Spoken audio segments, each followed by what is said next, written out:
depuis un certain temps, le Père est en train de nous parler ou de me parler sur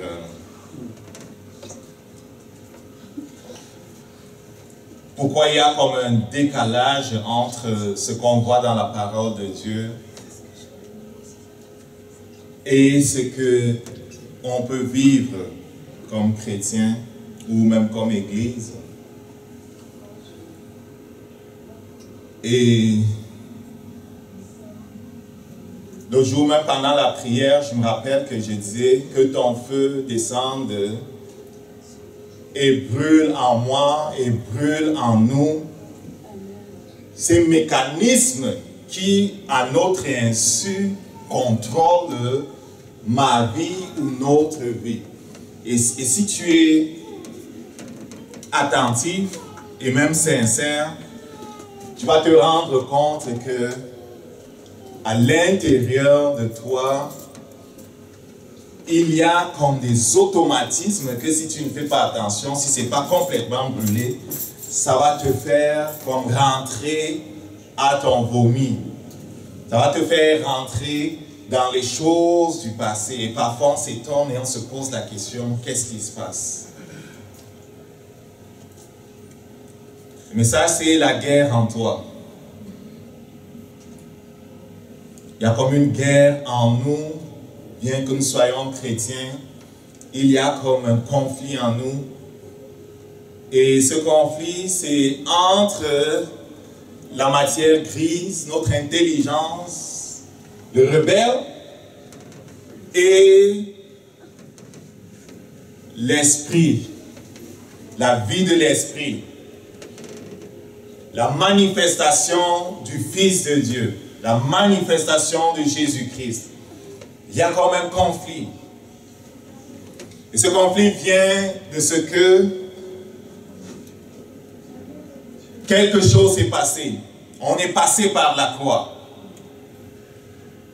Et lorsqu'on est passé à la croix, si notre repentance a été vraiment sincère, il nous a recréés en Jésus-Christ, dans notre esprit.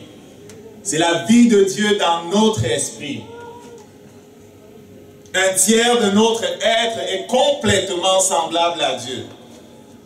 Désire la volonté de Dieu. Veut faire ce que Dieu veut. Notre âme qui a été habituée comme à diriger, à contrôler, a comme de la misère à lâcher prise, et si on ne fait pas attention, on va se retrouver bien que né de nouveau dans cette place-là où c'est encore l'âme qui gouverne et règne. Mais on sent quand même ce conflit, on sent cet écart-là, cette tension.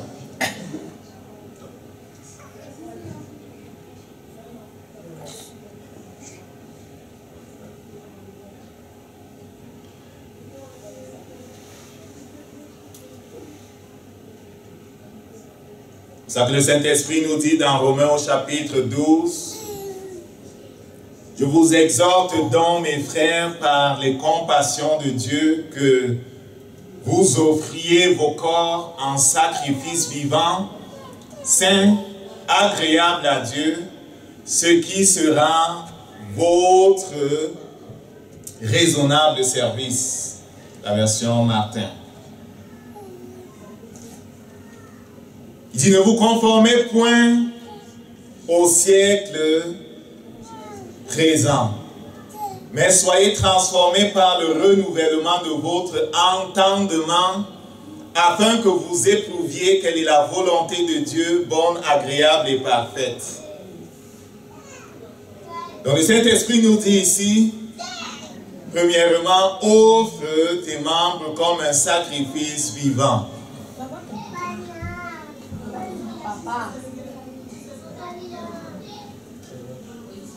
En général, les sacrifices qu'on offrait à Dieu dans l'Ancien Testament, ça c'est rapidement, ce matin quand j'étais encore en train de méditer dessus, c'est très vite là, je n'ai pas creusé beaucoup, mais ça a flashé dans mon esprit, l'idée de sacrifice vivant.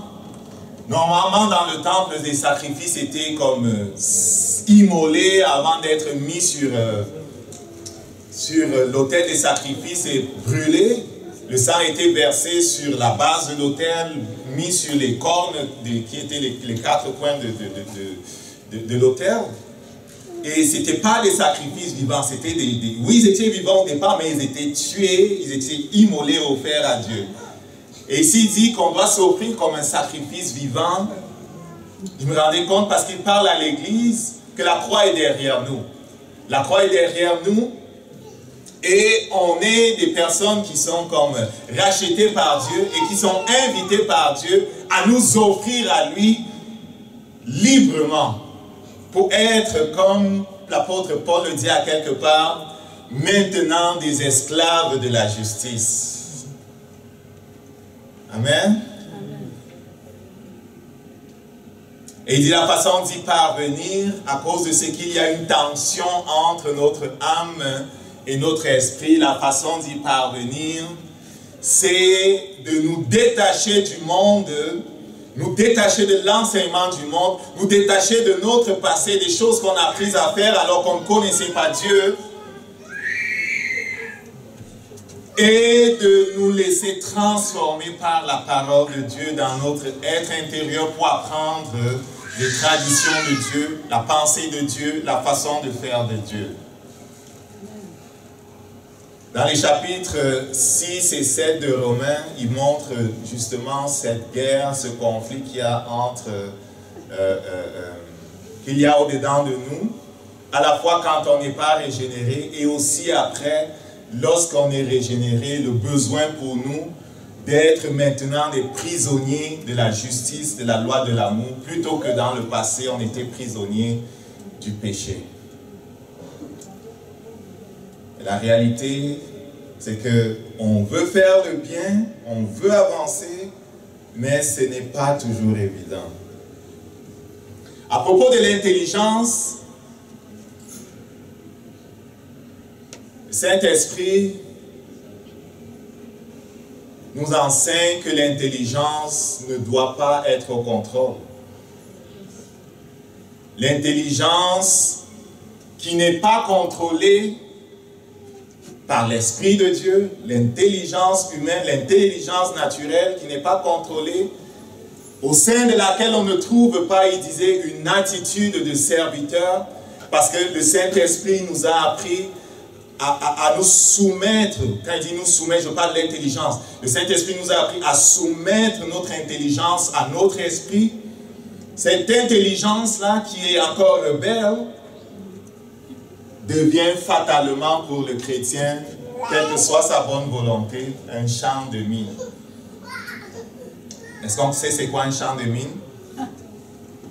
En général, lorsqu'il y a la guerre et que les armées avancent et veulent ralentir l'avancée de ceux qui les suivent, ils vont planter des mines, en fait, qui sont des bombes, je ne sais pas comment c'est.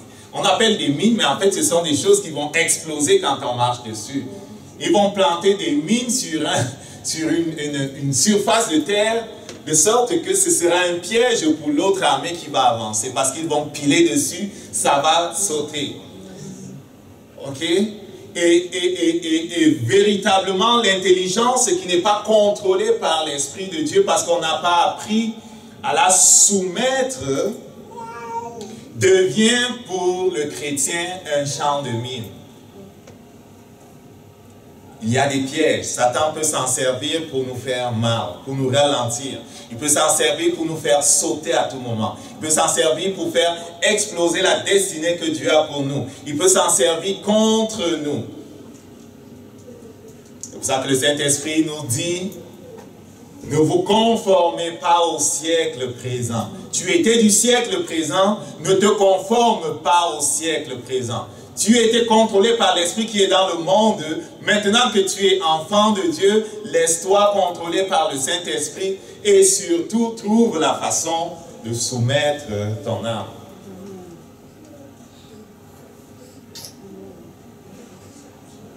L'intelligence champ de mine réagit à la moindre des oppositions. J'ai mis entre guillemets champ de mine, intelligence champ de mine, c'est comme une façon de qualifier cette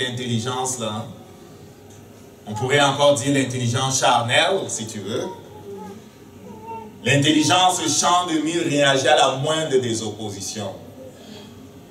Elle prend facilement l'offense. On a souvent vu, ça peut nous arriver, ça arrive parfois plus souvent à certains qu'à d'autres, d'être mal à l'aise ou de réagir violemment si on a de l'opposition à son autorité, à sa doctrine, à ci, à ça. Et dans certains pays, on va te mettre le couteau au ventre si tu dis certaines choses.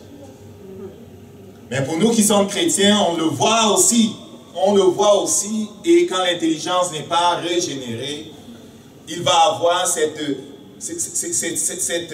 réactions violentes ou l'offense parce que quelqu'un aurait piétiné sur notre queue. Dieu désire que ton intelligence soit une mine d'or. Dieu désire que ton intelligence soit une mine d'or.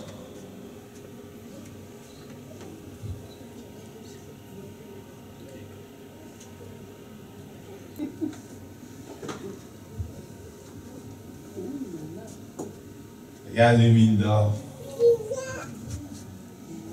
Parce que les gens voient ça, qu'est-ce qu'ils font?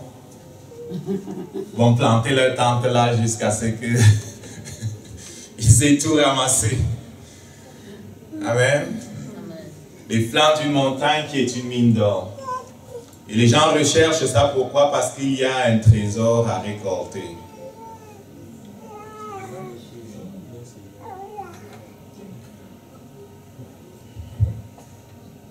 Donc l'intelligence, ce champ de mine réagit à la moindre des oppositions, elle prend l'offense. Dieu désire que ton intelligence soit une mine d'or. Une mine d'or est un lieu où on recherche, où on extrait de l'or. Dieu veut que ton intelligence soit une source d'information importante, celle qui vient de Dieu. Dieu veut faire de toi une source, quelqu'un vers qui les gens vont venir parce que tu es spécial. Et en fait, l'Esprit de Dieu habite en toi. Tu es spécial. L'Esprit de Dieu habite en toi. Des choses spéciales sont en toi. Parce que Jésus-Christ a commencé à marcher sur la terre, lui, le Fils de Dieu, notre exemple, c'est lui que nous imitons. C'est lui qui est comme le premier Fils de la nouvelle création. Et quand on lit Romains 8 au chapitre 28-29, on se rend compte que dans la pensée de Dieu, celui qui suit Jésus est vraiment appelé à être comme Jésus. Celui qui suit Jésus est appelé à être le reflet de Jésus. À Antioche, on les a appelés chrétiens, un peu comme pour se moquer d'eux, parce qu'on voyait en eux Jésus. Ils faisaient penser à Jésus. Ils parlaient comme Jésus. Ils aimaient comme Jésus. Ils allaient vers les pauvres. Ils faisaient tout comme Jésus. Ils reflétaient Jésus, le Fils de Dieu. Donc Dieu veut que ton intelligence soit une source d'information importante, une source de richesse, en sorte que vraiment les gens viendront vers toi parce que Dieu habite en toi. Et à propos de Jésus, j'étais en train de dire, lorsqu'il a commencé son ministère, les gens se sont très vite rendus compte qu'il était différent des autres rabbins. Il parlait différemment des autres. Il était différent des autres. Il aimait ceux qu'on n'aimait pas. Il allait vers ceux vers qui on n'allait pas. Ceux qui avaient vu les portes du ciel fermées par les pharisiens étaient accueillis par lui. Il allait vers les lépreux qui n'avaient pas droit de citer en Israël. Il allait vers les prostituées qui étaient rejetées. Il allait vers les publicains. Il ne leur parlait pas de condamnation, il leur parlait de l'amour de Dieu. Chaque personne qu'il rencontrait était touchée. Les prostituées qu'il rencontrait étaient débarrassées de la prostitution. Pas avec la force, mais avec l'amour et la puissance de Dieu qui était en lui. On ne pouvait que se prosterner devant Dieu qui était tellement visible en lui. Même Nicodème qui vient le voir dans la nuit dit, nous savons que tu es un prophète envoyé de Dieu. Même les pharisiens savaient qu'il était un prophète envoyé de Dieu. Même si son enseignement les dérangeait, ils savaient qu'il était un prophète envoyé de Dieu parce qu'il était différent. Ses paroles étaient différentes. On sentait qu'il avait quelque chose. Il était un trésor sur la terre. Et Dieu nous appelle justement en tant qu'Église de Jésus-Christ dans ce temps qui est nouveau, qui est comme périlleux, qui est en train de devenir de plus en plus difficile. Il nous appelle à être ces sources, ces points où, comment dire ça, ces points de ressources où le monde pourra venir et trouver la réponse. Parce que les gens cherchent des réponses. Les réponses ne sont pas chez les psychologues. Les réponses ne sont pas chez les sages de ce monde. Les réponses ne sont pas chez les docteurs de ce monde. Les réponses ne sont pas chez les politiciens. La réponse à la paix n'est pas à l'ONU. Et quand on sait ce que c'est, on comprend que ça ne viendra jamais. Et pour ceux qui croient que c'est dans le nouvel ordre mondial, la réponse n'est pas dans le nouvel ordre mondial.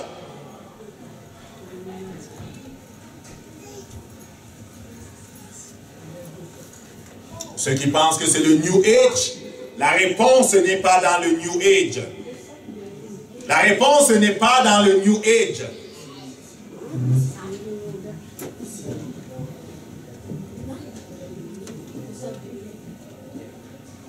Dieu veut que tu sois une mine d'or. Une mine d'or va avoir la ressource que tu désires au moment où tu en as besoin. Dieu veut que tu cesses de tourner les regards à gauche, à droite. Il dit dans Isaïe, ne promène pas des regards inquiets. Beaucoup de gens sont inquiets de demain. Mais l'une des questions que j'entends leurs journalistes se poser à la télé très souvent, c'est: êtes-vous inquiète? Vous entendez cette question-là souvent? Ils aiment cette question-là. Êtes-vous inquiète? Parce que les gens sont, how I say in French? Ils sont ils sont comme la lèpre colle au corps du lépreux. L'inquiétude, la peur de demain colle au corps et à la pensée des gens. Et je ne vous dis pas le nombre de comprimés que les gens consomment ici dehors. Pour se calmer. Je ne vous dis pas le nombre de gens qui ont des crises d'angoisse. Je ne vous dis pas le nombre de gens qui ne dorment pas la nuit parce qu'ils ont toutes sortes d'inquiétudes. Je ne vous dis pas le nombre de gens qui ont peur de la mort. Je ne vous dis pas le nombre de gens qui lorsqu'ils se rendent chez les médecins parce qu'il faut faire un check-up, ils ont peur des résultats. Beaucoup préfèrent ne même pas les rencontrer, les médecins, parce que, oh, qu'est-ce qu'il va encore me dire, oh mon Dieu. Une mine d'or va avoir la ressource dont elle a besoin au moment où elle en a besoin. Pourquoi? Parce qu'elle est connectée au Dieu du ciel. Et parce qu'elle a appris comment tirer en lui.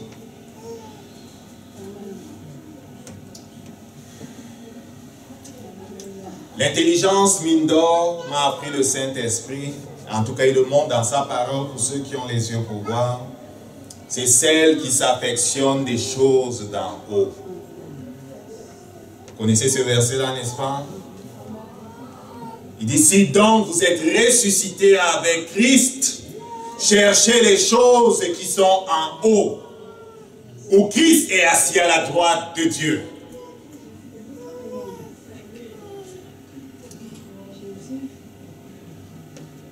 Il dit au verset 2, pensez aux choses qui sont en haut et non point à celles qui sont sur la terre. Quand on va dire ça, les gens vont dire, oh voilà ces chrétiens-là, ils ne sont pas capables d'avoir les pieds sur la terre, ils ont toujours la tête dans les airs, ils ne sont pas pratiques, ils sont vraiment inopérants, ils ne sont pas utiles pour la société, ainsi de suite, ainsi de suite, ainsi de suite. Écoute-moi mon ami. J'ai dit en partant, la solution n'est pas dans le monde. L'homme est magané, il a ouvert la porte à l'enfer et il ne sait pas quoi faire avec. Et l'enfer lui a donné des noms pour les choses qui viennent de l'enfer. Il pense que ce sont des choses qui sont naturelles. Du coup, il ne sait pas trouver la solution à ses problèmes. La solution ne viendra pas de ce monde. La solution ne viendra pas de ton intelligence. Et le monde est fait de telle sorte qu'il suffit qu'il ait quelques doctorats et qu'il s'asseye là-bas pour parler, les gens vont le suivre. Ah, c'est un docteur qui parle. Écoutons-le. Si ton docteur ne connaît pas le Saint-Esprit, si ton docteur ne connaît pas le Saint-Esprit et que son intelligence n'est que naturelle, cela ne vient pas de Dieu, c'est faible. Cela peut avoir quelque chose qui apparente de succès. Pendant quelque temps, cela peut fonctionner. Mais c'est lui qui gouverne ce monde à tout moment, peut détruire la solution que le monde propose. C'est pour ça qu'il n'y a pas de paix dans le monde. On va essayer, on va fixer des affaires. Après, l'orgueil de l'homme, la jalousie de l'homme et toutes sortes de choses vont faire que la pseudo-paix vole en éclats parce que la paix ne vient pas des hommes. Cela vient du ciel.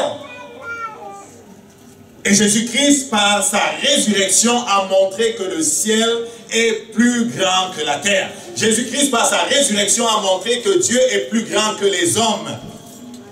Et s'il y a quelqu'un qui n'a pas encore compris que Dieu est plus grand que les hommes, la résurrection de Jésus-Christ en est la démonstration. Et il est le seul qui est ressuscité des morts. Et si c'est lui qui est ressuscité des morts, nous dit que c'est d'en haut que vient la vérité, on doit le croire, mon ami. Amen. Son esprit nous enseigne que si nous sommes ressuscités avec Jésus-Christ, on doit chercher les choses en haut. Le fait de se tourner donc vers le ciel pour chercher les choses d'en haut ne fait pas de nous des hommes qui ne sont pas pratiques. Au contraire, cela fait de nous des gens qui sont extrêmement pratiques. Parce que la solution que l'on met en œuvre vient d'en haut.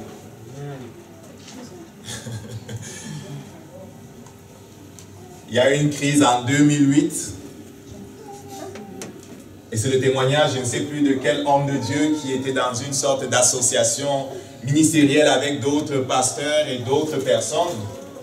Alors qu'on faisait le tour de table et que les gens parlaient de la crise financière et de ce que leur organisation, leur CC avait perdu beaucoup d'argent parce que leurs conseillers financiers les avaient fait investir dans telle affaire et qu'ils avaient mis leur truc dans ce qui était complètement tombé.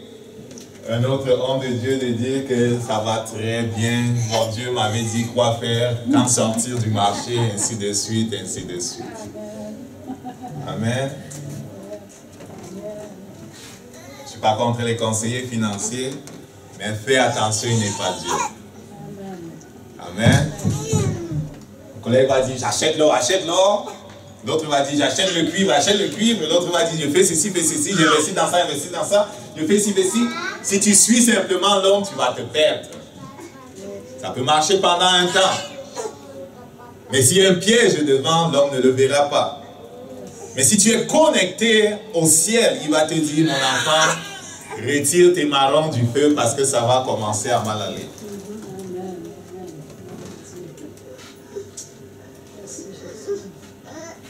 Donc, pensez aux choses qui sont en haut et non point à celles qui sont sur la terre.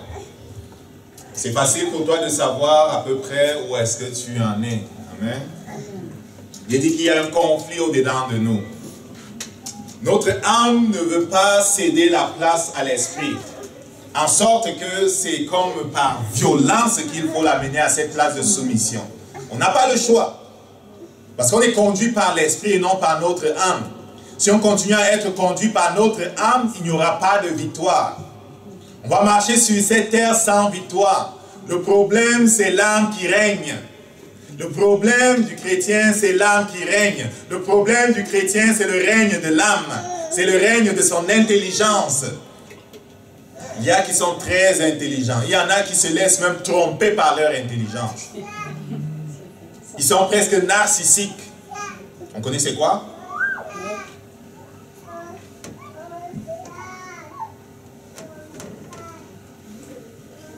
fait de penser qu'on est tellement beau au point où on se laisse éblouir par sa propre beauté ou sa propre intelligence. Et on n'écoute plus personne.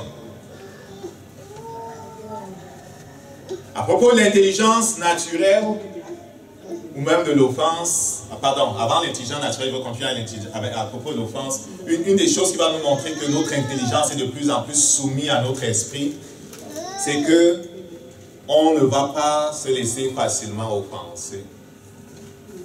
Amen. J'ai repris le travail ce mardi, lundi c'était férié, j'étais en congé. Et alors que je discutais avec, j'échangeais avec mon chef là, je pense que c'était jeudi ou vendredi, à propos d'un retard qu'on avait par rapport à un livrable, dans sa façon de parler, le blâme il le mettait sur moi. Et le client qui n'est pas content a fait comme une demande d'explication, root cause analysis. Et il disait que bon, quand je vais faire la root cause analysis, quand je vais faire comme la recherche de la raison principale de pourquoi on a manqué la livraison à la date commise, il faudra que je tienne compte de ça, de ça, de ça, de ça. Et moi, de lui expliquer, écoute, j'étais en congé pendant 2 semaines, tu vas m'aider avec la période où je n'étais pas là. J'étais en train, en fait, de dire que ce n'est pas que moi, c'est nous. Ce n'est pas que moi, c'est nous. Mais je peux t'avouer que quand je le voyais aller dans ce champ où le blâme était comme mis sur moi, ça commençait à pincer là, tu comprends? Est-ce que quelqu'un comprend? L'offense n'est pas une option pour toi, à l'intérieur de l'église comme à l'extérieur de l'église. Il y a quelqu'un qui a écrit un livre qui s'appelle L'offense, l'arme secrète du diable. Je ne sais pas si c'est John Bevere. Hein? L'offense, je ne sais pas si son titre, c'est l'arme secrète du diable. L'offense n'est pas une option pour toi. Et combien facile tu peux être offensé peut te montrer combien ton âme domine encore au-dedans de toi. Je vais le redire, peut-être quelqu'un n'a pas compris. Combien facile, que ce soit à l'intérieur de l'église ou au travail comme moi là, ok? Je peux me laisser offenser par mon boss ou je ne sais pas qui là. Et vraiment sortir de mes gonds là. Ou même si je ne sors pas de mes gonds, je dis des choses dans ma tête là parce que je ne peux pas les... Combien je peux me laisser offenser facilement montre si mon âme est toujours en contrôle et à quel degré. Est-ce que quelqu'un comprend ça? Fais attention. Fais attention d'être facilement offensable. Si tu regardes Jésus-Christ, bien que les gens ont fait toutes sortes de choses pour diminuer son influence, pour le mépriser à Nazareth, et à Jérusalem et ailleurs, bien qu'on ait envoyé des gens pour le contrer, pour faire ci, pour faire ça, qu'on l'ait accusé à tort, quand tu regardes Jésus-Christ, qui se tait devant Pilate, qui se tait devant le Sanhédrin, mon ami, il nous montre un grand exemple de maîtrise de soi.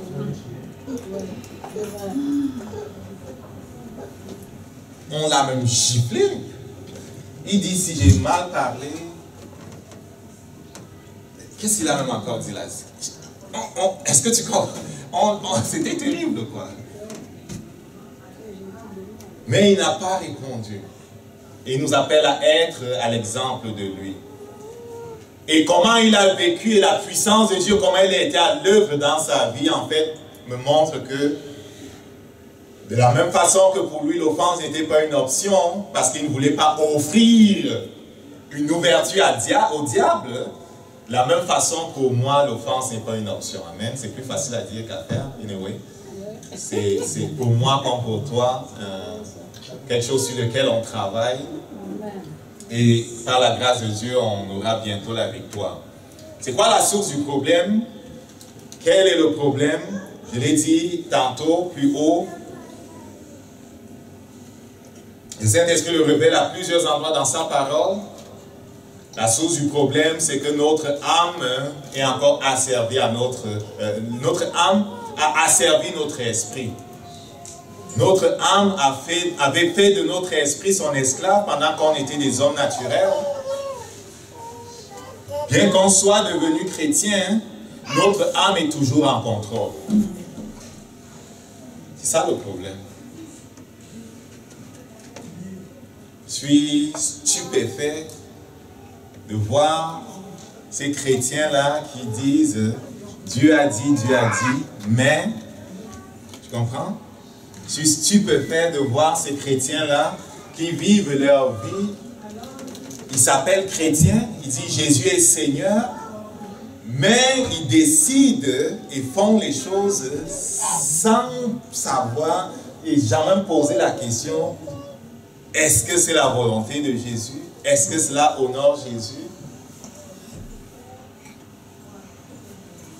Cela arrive pourquoi? Cela arrive parce que on a présenté le christianisme comme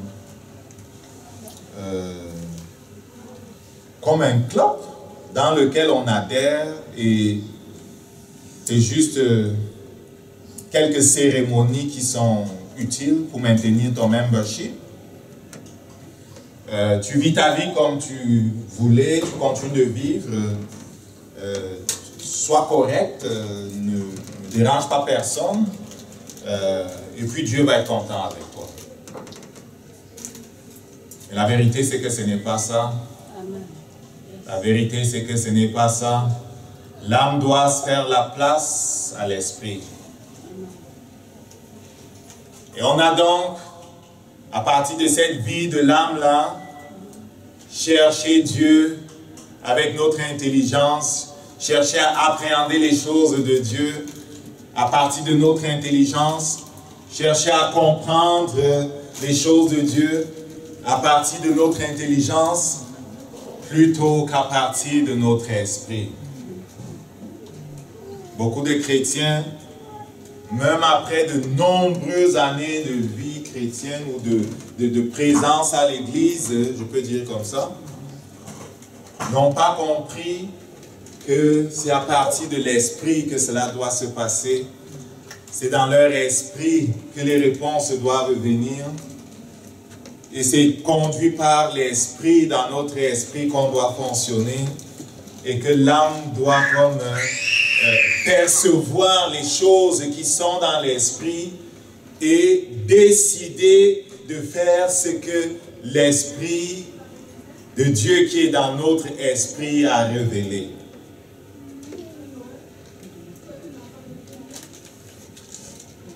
On a prié avec notre âme, disais-je. On a proclamé avec notre âme. On a écouté avec notre âme. Ok?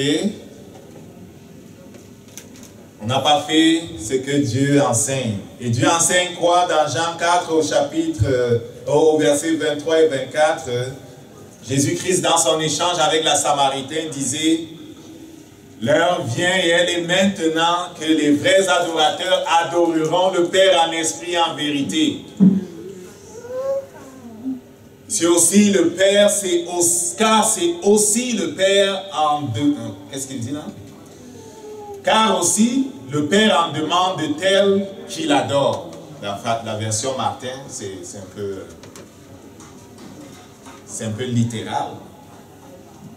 Donc le Père cherche des gens qui l'adorent en esprit et en vérité. Pourquoi? Parce qu'il est esprit et ce n'est que de cette façon-là qu'on peut l'adorer. Le schéma normal, c'est quoi donc? Le schéma normal, c'est l'esprit maître et l'âme serviteur. Le schéma normal, c'est l'esprit maître et l'âme serviteur. Et l'âme doit choisir de se soumettre. À propos de ceci, quelqu'un disait, l'âme doit être un esclave d'amour de notre esprit.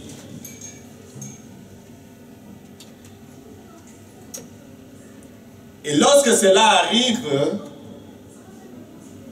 dans le passé, quand quelqu'un avait des esclaves et qu'il voulait comme libérer l'esclave, certains esclaves ne voulaient pas quitter la maison du maître.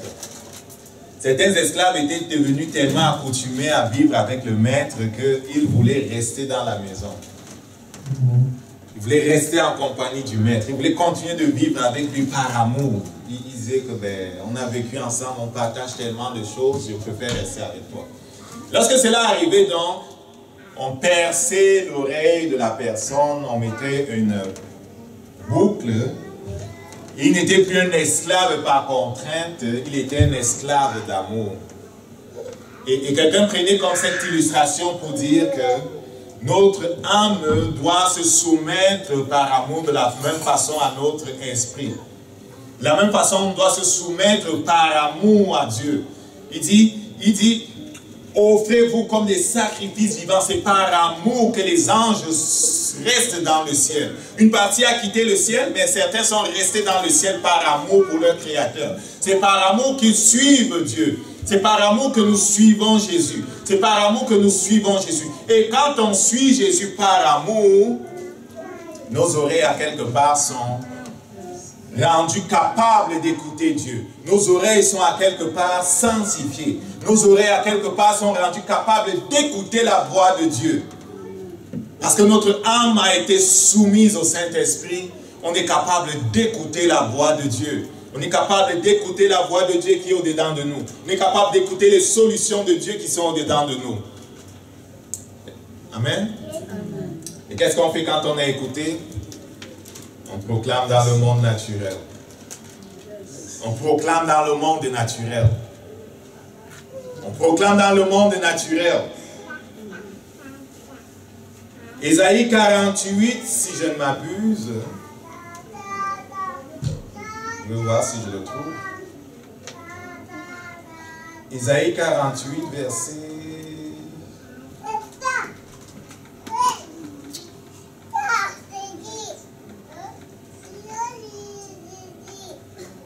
Ésaïe 48.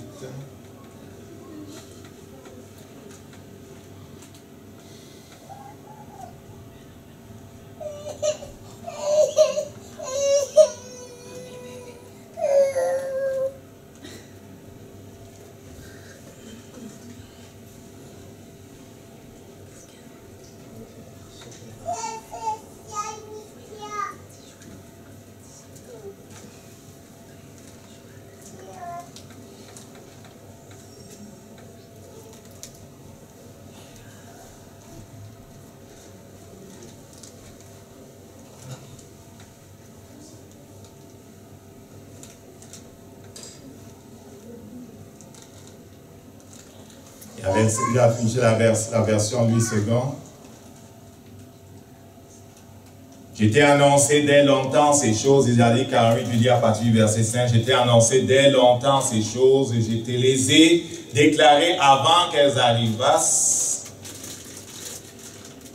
afin que tu ne dises pas, c'est mon idole qui les a faites, c'est mon image taillée, ou mon image en fonte qui les a ordonnées. Tu entends, considère tout cela. Tu entends, considère tout cela. Et vous, ne l'avouerez-vous pas? Maintenant, je t'annonce des choses nouvelles, cachées, inconnues de toi. Elles se produisent à présent et n'appartiennent point au passé, jusqu'à ce qu'elles arrivent. Tu n'en avais aucune connaissance, afin que tu ne dises pas, voici, je le savais. Tu n'en as rien appris, tu n'en as rien su, et jadis ton oreille n'en a point été frappée, car je savais que je savais que tu serais infidèle, et que dès ta naissance, tu fus appelé rebelle. À cause de mon nom, je suspends ma colère, à cause de ma gloire, je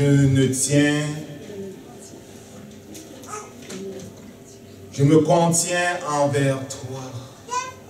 Oh, ça ne le dit pas comme... Je suis en train de marquer la place. Je suis en train de marquer le verset. C'est un verset que j'ai trouvé où il disait à propos de la révélation qui vient de Dieu. Je vais la chercher plus tard et vous la donner. À propos de la révélation qui vient de Dieu, il disait que les prophètes l'ont annoncé, les prophètes l'ont proclamé, alors c'est arrivé. Donc, alors que tu vas permettre à ton esprit de prendre le dessus, parce que tu as soumis ton âme à ton esprit, tu vas commencer à percevoir les choses. C'est important, pourquoi? Parce que la solution vient d'en haut. La solution vient d'en haut où notre Dieu se trouve. Grâce soit rendue à Dieu, il a fait habiter son esprit dans notre esprit. Donc l'esprit de Dieu qui connaît la pensée de Dieu est capable de nous communiquer la pensée de Dieu pour toutes choses. La pensée de Dieu pour nos finances, la pensée de Dieu pour comment, quelle décision prendre pour telle affaire. L'esprit de Dieu qui connaît la pensée de Dieu est capable de nous la communiquer. Or, si notre âme est soumise à notre esprit, on va, en faisant les choses normales, en ayant les regards fixés sur Dieu, en faisant les choses normales, en faisant toutes sortes de prières, en esprit d'abord et en intelligence, on va être capable de percevoir quelle est la volonté de Dieu. On va être capable de percevoir quelle est la volonté de Dieu et par rapport au domaine pour lequel on est en train de rechercher la volonté de Dieu. Une fois qu'on l'aura perçu, on va être capable de la proclamer dans le monde. Une fois qu'on l'aura proclamé dans le monde, les anges qui obéissent à la voix de sa parole vont se mouvoir pour accomplir les choses en notre faveur. Est-ce que quelqu'un comprend comment cela fonctionne? Est-ce que quelqu'un comprend ce que j'ai dit là? Je vais le redire. La solution est en Dieu. La solution est en Dieu. Nos regards doivent être tournés vers le ciel parce que la solution ne viendra pas de notre intelligence. Cesse de penser, cesse de retourner le problème de gauche à droite. La solution ne viendra pas de ta tête. Oublie même le psychiatre. La solution ne viendra pas du psychiatre. La solution viendra de Dieu qui est assis dans le ciel. Gloire soit rendue à Dieu. Il a fait habiter son esprit en nous. L'Esprit de Dieu connaît la pensée de Dieu. Est-ce que quelqu'un comprend ce que je suis en train de dire là? Je suis en train de passer sur plusieurs choses en même temps.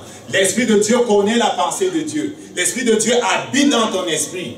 L'Esprit de Dieu qui habite dans ton esprit t'a dit recherche les choses d'en haut. L'Esprit de Dieu qui habite dans ton esprit t'a dit, comme il a dit à Paul, prie en langue, par exemple. Et Paul a été quelqu'un d'intelligent, là, vous comprenez? Paul était très intelligent. C'était l'un des meilleurs élèves de Gamaliel. Gamaliel, c'était l'un des meilleurs pharisiens du temps de Jésus-Christ, là, et de Paul, là. Vous comprenez, à Jérusalem, là? Et ces gens-là ne choisissaient pas les cancres pour en faire leurs suivants. Ils choisissaient les meilleurs pour être leurs disciples. Paul était quelqu'un de très intelligent. Et bien qu'il fût intelligent, Paul n'a pas cherché dans sa pensée la façon de comprendre Dieu. Il le dit lui-même, il faut voir dans l'Épître aux Galates. Il faut voir dans l'Épître aux Galates ce qu'il dit. Ce n'est pas dans sa tête qu'il est allé chercher les choses. Il a été enseigné par Dieu. Dans l'Épître aux Galates, chapitre 1, à partir du verset 11, il le dit clairement. Maintenant, prêchais les hommes ou Dieu? Ou chercherai-je à complaire aux hommes? Certes, si je complaire aux hommes, je ne serai pas serviteur de Christ. Verset 11, regarde. Oh mes frères, je vous déclare l'évangile que j'ai annoncé n'est point selon l'homme. Ce n'est pas l'homme qui m'a enseigné ces choses-là. Je ne l'ai point reçu ni d'aucun homme, mais c'est par révélation de Jésus-Christ. C'est par révélation de Jésus-Christ qu'il a appris ces choses. Emmené au désert pendant 3 ans et enseigné dans le désert d'Arabie pendant 3 ans. Et plus tard, il nous dit comment le Saint-Esprit lui a dit les choses du royaume de Dieu. Les choses que Jésus n'était pas capable d'enseigner parce que l'Esprit n'était pas encore venu. Les choses du ciel que Jésus n'était pas encore capable d'enseigner parce que les gens n'étaient pas capables de les prendre. Le Paul qui était érudit dit à l'église de Corinthe, les amis, il dit à l'église de Corinthe, je rends grâce à Dieu de ce que je parle en langue plus que vous. On n'a pas beaucoup de temps, c'est pour ça que je vais vite là. Amen. Il dit, je parle en langue plus que vous. 1 Corinthiens 14, verset 18. Donc Paul ne s'est pas appuyé sur son intelligence pour connaître les choses de Dieu. Il ne s'est pas appuyé sur son intelligence pour faire avancer les choses de Dieu. Il s'asseyait et il faisait ce qu'il est supposé de faire pour percer, pour recevoir ce que Dieu avait prévu de faire. Amen. Vous savez, quand il dormait, il avait planifié d'aller dans telle zone, il faisait des rêves du style où il voit un homme qui dit que viens par ici, on a besoin de toi.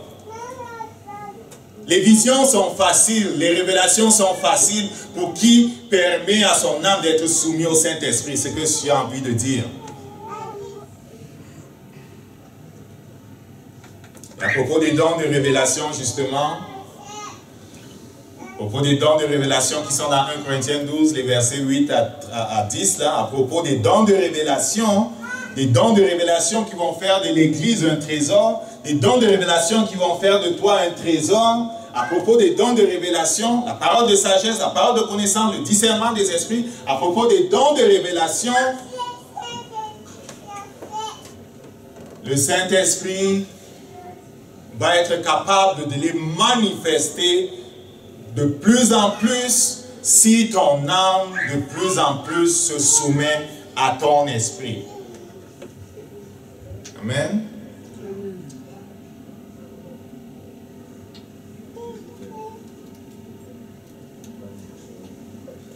La Dieu a dit, le salut ne viendra pas de ton intelligence. La solution n'est pas dans les hommes. Les temps deviennent de plus en plus difficiles. On ne sait pas où donner de la tête. Ceux qui vont s'en sortir sont ceux qui auront appris non seulement à se réfugier dans le Saint-Esprit, mais ce seront ceux qui auront appris à être conduits par le Saint-Esprit. C'est pour ça qu'il dit, on est conduit par le Saint-Esprit. Amen. Qu'est-ce qu'on va faire à partir d'ici? On va faire ce que le Saint-Esprit nous demande de faire, les amis. On va garder notre âme en check. On va veiller sur les pensées qui traversent notre cœur. On va s'assurer que l'on s'affectionne vraiment des choses d'en haut. L'affaire de s'affectionner des choses d'en haut, là, c'est pas venir à l'église le dimanche. L'affaire de s'affectionner des choses d'en haut, c'est comment tu gères ton temps à tous les jours. S'affectionner des choses d'en haut, c'est qui gère ton planning. Quand tu regardes ton budget de temps, qui a le plus grand temps là-dedans? Amen. Tes pensées reviennent vers qui? Tes pensées reviennent vers quoi? Lorsque tu ne penses à rien, tu penses à quoi? En passant, c'est impossible de ne penser à rien. Vous comprenez? C'est impossible de ne penser à rien. Il y a une foule, des milliers de pensées qui traversent notre intelligence à tout moment. Lorsque tu estires, vers quoi vont tes pensées? À quoi tu penses souvent? Amen. Ta pensée prédominante est ta destination. J'ai choisi de faire de Jésus-Christ et des révélations de sa parole ma pensée prédominante. J'ai choisi de faire de ce qu'il me révèle dans sa parole ma pensée prédominante. Aussi, je vais me focaliser, même quand je suis au travail, je vais avoir mes pensées qui montent vers lui, qui vont vers ce qu'il me fait découvrir. Parfois, je vais avoir un message que j'écoute en même temps, j'ai la grâce d'avoir cette possibilité. Vous comprenez? Je travaille en même temps, si ce n'est pas trop compliqué, je vais en même temps écouter quelque chose, je vais m'exciter, je vais me focaliser sur ça parce que le Saint-Esprit m'a montré que c'est la façon de soumettre mon âme. C'est la façon d'amener mon âme à la compréhension des choses de Dieu. Ça n'a pas toujours été ça, mon ami. Je vous ai raconté dans le passé, quand j'étais jeune chrétien, on disait réunion de prière, là, je ne courais pas pour aller. Tu comprends? Quand j'étais jeune chrétien, la réunion de prière, là, je ne courais pas pour aller. Je ne sais pas pour toi, vous courez pour venir ici? Le mercredi, ils courent, ils sont excités, tata, on vient prier. Dernier vendredi, vous êtes excités, vous venez prier. Ou même le Saint-Esprit te dit, va prier, tu es excité, tu vas prier. Quand tu étais jeune chrétien, peut-être pas aujourd'hui, quand tu étais jeune chrétien. Non, on n'était pas excités. Amen. Étude biblique, là, j'étais excité, parce que là, j'allais faire voir mon intelligence et tout. J'allais répondre à des questions, j'allais argumenter.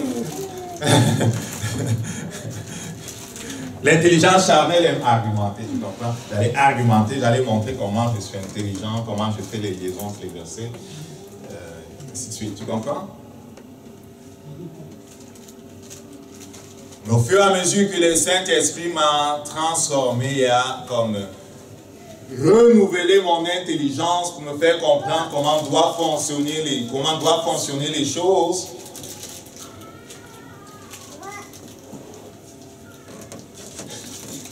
je prie plus que je n'argumente. Tu comprends? Je prie plus que je n'argumente.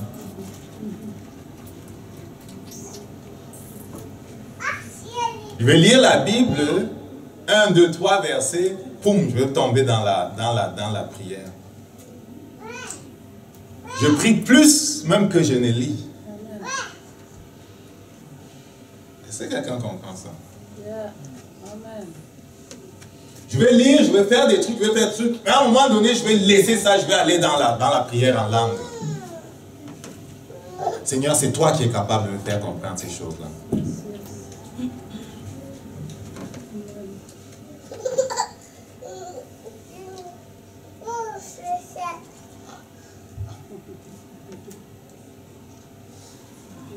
Pourquoi c'est important? Je vais finir avec ça. Pourquoi c'est important de faire toutes ces choses-là? Parce que Jésus-Christ a dit, et je crois que c'est la vérité, je crois que la parole de Dieu est la vérité. Jésus-Christ a dit, celui qui croit en moi, les choses que j'ai faites, il va le faire. Écoute, il m'a dit ça il y a longtemps, ça ne va pas quitter de ma tête. Tu comprends? Je crois ce que Jésus a dit. Il dit, celui qui croit en moi, les choses que j'ai faites, il va le faire. Et lorsque l'Église aura appris à faire ce que Jésus fait, le monde va se réjouir. La terre va se réjouir. Toute la création va se réjouir. Parce qu'il y a beaucoup de mal sur la terre. Pour revenir sur mon pays, il y a des choses qui sont tristes là-bas. Ils ont ramené dans c'est comment on appelle, deuxième année secondaire, dans le livre de sciences, toutes sortes de choses perverses. Le ministère a introduit un livre qui fait toutes sortes de controverses. C'est la rentrée actuellement. Ils ont mis un livre là qui est vraiment terrible, dans lequel on prévoit d'enseigner à nos enfants toutes sortes de choses que la franc-maçonnerie met en avant en ce qui concerne les perversions sexuelles. Il se trouve dans ce livre une image d'une femme qui allait un mouton, une chèvre. Ils disent c'est la zoophilie. Il y a toutes sortes d'autres choses là-dedans. Si l'Église avait su être qui Jésus était, on aurait vu venir ça. On devrait avoir honte que des choses comme ça nous prennent par surprise. Si l'Église avait su voir les choses en avance, parce que Dieu voit les choses en avance, Dieu n'est pas surpris par ça.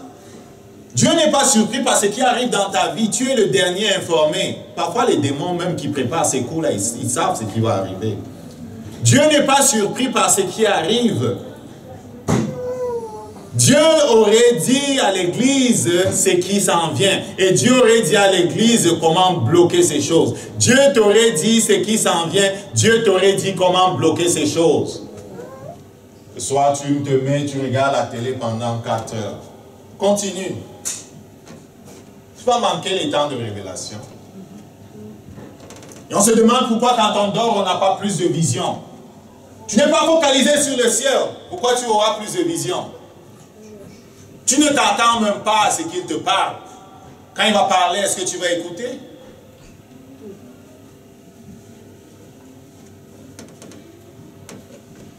Tu penses que ce n'est pas vrai que tu es capable de faire comme Jésus. Saint-Esprit va faire quoi avec toi? Amen. Quand tu auras compris quel est le plan de Dieu, à savoir que Christ qu'il a mis en nous est supposé d'être manifesté de la même façon qu'il a marché sur la terre, et plus encore parce qu'il n'est plus limité, tu vas céder et faire ce qu'il convient de faire. Mais c'est une vie de consécration qui nous amène. Ça a un prix. On ne peut pas avoir n'importe qui pour ami. On ne peut pas te permettre d'être offensé. Tu ne peux pas faire n'importe quoi. Je me suis rendu compte. De la même façon que Jésus-Christ était isolé et que les autres rabbins n'étaient pas ses amis, tu vas perdre beaucoup d'amis, mon ami. Et elles sont vraiment des amis? S'ils m'amènent en enfer ou me ralentissent, est-ce vraiment des amis? Je ne peux pas t'influencer, je m'écarte de toi jusqu'à ce que je suis capable de t'influencer. Sinon, oublie ça. Si tu veux dormir, laisse-moi avancer. Vous savez, quand tu les envoyais dans une ville, ils disaient prêchez. S'il y en a qui veulent écouter, asseyez-vous et parlez-leur. S'il n'y en a pas, partez dans une autre ville. Souvent, on insiste avec les gens, il y a des gens qui ne faut plus insister avec eux là. Passe à autre chose. Quand il sera prêt, il va te rappeler. Amen. Excusez-moi, parfois je m'énerve. Mais... ne t'offense pas. Je ne me laisse pas offenser surtout. Mais s'il vous plaît, pensez à ces choses, les amis. Allez checker où est votre âme et soumettez-la à l'Esprit de Dieu. Si vous ne comprenez pas les choses qu'on appelle parler en langue, là, écoute-la, demande à Dieu, demande à Dieu, demande à Dieu. Prie pour que Dieu te montre. Je pense qu'on est limité si on n'utilise pas tout ce qu'il nous a mis à notre disposition. Amen. On est limité. Amen. Et Dieu est bon, mais on est limité. Parce que notre âme ne permet pas à son esprit de fonctionner normalement. Amen. On va arrêter là. Alors mettons en pratique ces choses-là. On va se lever debout. On va se lever debout.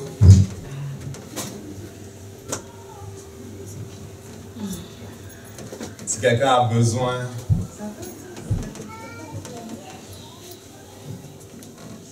de quelque chose de particulier, de spécial, une question, n'importe quoi, n'hésite pas à la fin de poser la question.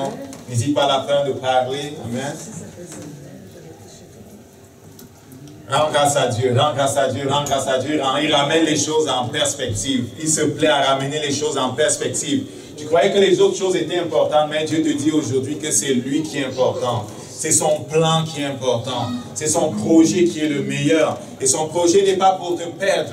Son projet n'est pas pour te perdre. Dieu t'appelle à devenir une personne d'influence. Une personne d'influence. Parce que la parole de sagesse, la parole de connaissance, le discernement des esprits, les autres manifestations du Saint-Esprit vont commencer à être courantes dans ta vie, courantes dans cette église, courantes dans la vie de tous ceux qui vont faire alliance avec le ciel. Dieu va te donner la grâce de t'affectionner des choses d'en haut. Dieu va te donner la grâce de payer le prix. N'aie pas peur que les gens te quittent, que tu perdes quelque chose. N'aie pas peur parce que tu vas recevoir en centuple. Dieu et les anges puissants vont être accordés pour faire le ministère. Et Dieu va honorer la parole qui va sortir de ta bouche. Ta vie ne sera plus la même si tu choisis de faire de Dieu ton Seigneur. Si tu choisis de l'honorer, il a promis qu'il va t'honorer. Rends grâce à Dieu parce que sa parole est la vérité. Père, nous te rendons grâce parce que ta parole est la vérité. Tu nous l'as montré afin que nous la suivions. Tu as mis dans notre cœur le désir de te suivre parce que tu veux nous faire du bien. Tu veux faire de nous des agents sur cette terre. Nous nous soumettons à toi. Nous soumettons à toi, Saint-Esprit. Nous prions que tu règnes. Nous prions que tu règnes en nous. Tu règnes dans notre âme. Nous soumettons notre intelligence. Nous te soumettons nos membres. Nous prions que tu sois le roi. Nous voulons voir ta gloire dans nos lieux de travail, dans nos familles. Nous attendons à voir ta gloire. Merci pour les portes que tu vas ouvrir. Merci parce que tu vas nous donner l'opportunité de parler à quelqu'un. L'opportunité de prier pour quelqu'un. L'opportunité de prophétiser dans la vie de quelqu'un. L'opportunité d'apporter quelque chose dans la vie de quelqu'un, Seigneur. La solution qui vient de ton trône. Merci pour la grâce, Seigneur, de demeurer dans ta présence. Tu es notre source, tu es notre roi. Nous te bénissons. Gloire à toi, Jésus. Amen.